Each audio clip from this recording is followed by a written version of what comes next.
Hello friends, आज का हमारा टॉपिक है पोस्टुलेट्स ऑफ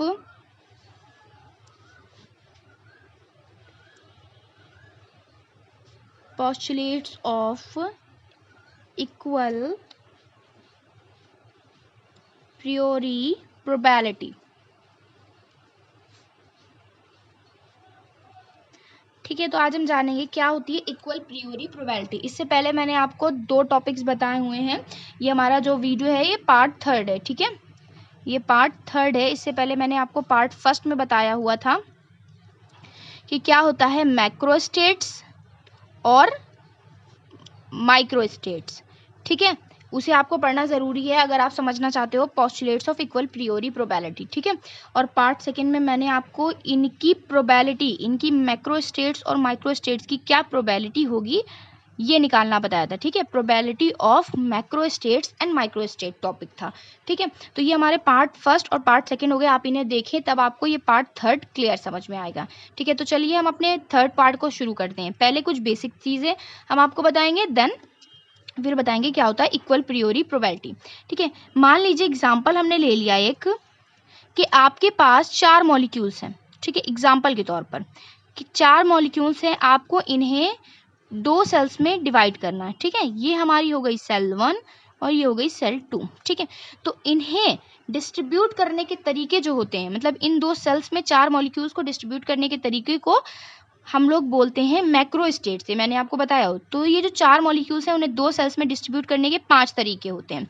अगर आप जानना चाहते हैं कैसे डिस्ट्रीब्यूट होता है तो आपको फर्स्ट वीडियो देखनी होगी मैक्रोस्टेट्स एंड माइक्रोस्टेट। ठीक है, तो देखिए 5 तरीके होते हैं कि देखिए पहली में 0 कोई भी मॉलिक्यूल ना आए, दूसरी में चारों मॉलिक्यूल्स आ जाएं, या पहली में चारों मॉलिक्यूल्स आ जाएं और दूसरे में कोई ना आए। ठीक है, या दूसरी में 2 आ जाए, पहली में भी 2 आ जाए। ठीक है, पहली में 2 और दूसरी में 2, या 3 आ जाए, 1 आ जाए और 1 आ जाए और 3 आ जाए। ठीक, तो ये 5 तरीके होते हैं टोटल डिस्ट्रीब्यूशन के। ठीक है, तो इन्हें क्या बोलते हैं हम लोग, मैक्रोस्टेट्स बोलते हैं। ठीक, अब ये जो मैक्रोस्टेट्स होती हैं, प्रत्येक माइक्रोस्टेट्स क्या होती हैं, प्रत्येक माइक्रोस्टेट्स को भी हम डिस्ट्रीब्यूट कर सकते हैं। ठीक है, जैसे ये 2,2 की जो इसे डिस्ट्रीब्यूट करेंगे जब हम, तो इसकी जो माइक्रोस्टेट निकलेगी वो होती है 6, इसकी 4 होती है, इसकी 1, इसकी 1 और इसकी 4। टोटल जो माइक्रोस्टेट्स होती हैं, मतलब 4 मॉलिक्यूल्स को 2 सेल्स में डिवाइड करने के लिए मैक्रोस्टेट्स तो ये 5 होती हैं, लेकिन जो 5 मैक्रोस्टेट्स हैं उनकी जो माइक्रोस्टेट्स होती हैं वो 16 होती हैं। ठीक है, टोटल माइक्रोस्टेट्स कितनी होती है, माइक्रोस्टेट्स होती हैं 16। ठीक है, तो ये मैक्रोस्टेट्स और माइक्रोस्टेट्स आप वीडियो में जाकर पूरा समझेंगे तब समझ में आएगा। फिलहाल आप इतना समझ लें कि मैक्रोस्टेट्स इतनी और माइक्रोस्टेट्स इतनी हो गई। ठीक, मान लीजिए हमने ये 2,2 मैक्रोस्टेट्स उठा लिया। ठीक है, मान लीजिए हमने 2,2 मैक्रोस्टेट्स उठा लिया और इसकी माइक्रोस्टेट्स कितनी है, इसकी ओनली 2,2 जो मैक्रोस्टेट्स है उसकी माइक्रोस्टेट्स है 6। ठीक है, 6 होती है।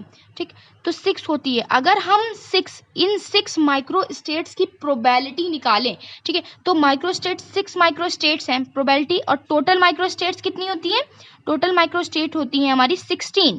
ठीक है, अभी हमने आपको बताया टोटल माइक्रोस्टेट प्रोबेबिलिटी निकालने के लिए जितने पॉसिबल चांसेस हो अपॉन टोटल चांसेस से डिवाइड करते तब हमारा क्या निकल आता है, प्रोबेबिलिटी निकलती है। तो 6 माइक्रोस्टेट्स तो हैं, 2,2 को 6 टाइप से 6 वेज से डिस्ट्रीब्यूट किया जा सकता है। तो 6/16 कर देंगे तो जो 2,2 हमारी मैक्रोस्टेट्स है उसकी प्रोबेबिलिटी निकल आएगी। तो ये आ गई हमारी 6/16 प्रोबेबिलिटी ऑफ 2,2 मैक्रोस्टेट। ठीक है, अगर हम आपसे बोलें कि प्रत्येक, मतलब 6 इसमें 6 पार्ट्स में डिस्ट्रीब्यूट किया है। ठीक है, तो 6 पार्ट में प्रत्येक पार्ट की जो प्रोबेबिलिटी हो जाएगी वो आप बोलोगे, ईच पार्ट की जो प्रोबेबिलिटी होगी वो 1/16 हो जाएगी। ठीक है, पहले पार्ट की प्रोबेबिलिटी 1/16, दूसरे की 1/16, इसी तरह से 6 की 1/16 हो जाएगी। ठीक है, तो प्रत्येक की जो प्रोबेबिलिटी हो जाएगी 1/16 और टोटल कितनी आ जाएगी 6/16। तो इस तरह से आप कह सकते हैं,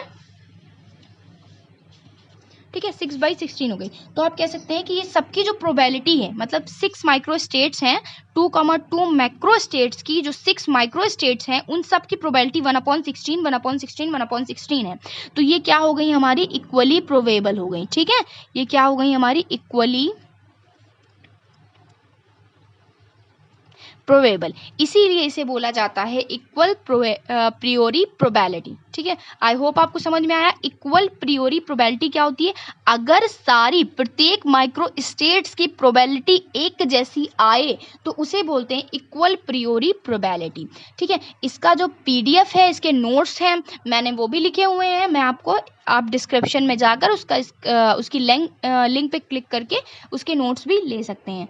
ठीक है, तो चलिए, ये आज का टॉपिक हमारा यहीं पे ख़त्म होता है। तो आप, आई होप आप समझ गए होंगे इक्वल प्रियोरी प्रोबेबिलिटी क्या होता है। तो अगर आपको ये वीडियो पसंद आए तो प्लीज़ मेरे चैनल को लाइक, सब्सक्राइब और कमेंट ज़रूर करें। Thank you for watching.